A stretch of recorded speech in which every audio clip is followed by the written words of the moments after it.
হঠাৎ করেই ভাবলাম রাত্রিবেলায় আজকে রুটি না খেয়ে চাউমিন খাই। আমাদের বাড়িতে প্রত্যেক দিন রাত্রে প্রায় দিন রুটিই হয়।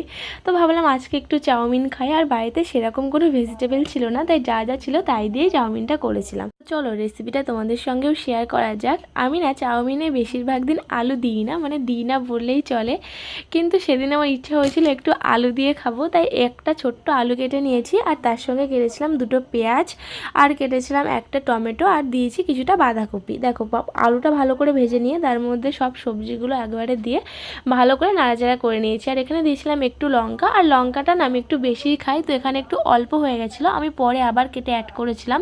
আর তার মধ্যে দিয়ে দিয়েছিলাম ডিম, আর ডিমটাও ভাজা ভাজা হয়ে গেলে চাউমিনটা দিয়ে দিয়েছি। আর আমি একবারেই চাউমিনগুলো দিইনি, অল্প কটা করে দিয়ে নাড়াচাড়া করে আবার অল্প কটা কটা করে দিচ্ছিলাম।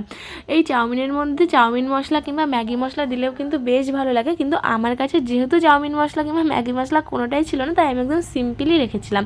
আর নামানোর আগে তার মধ্যে আমি দিয়েছিলাম সস, সেইটা আর ভিডিও করা হয়নি। তো আজকের মতন ভিডিওটা এই পর্যন্তই।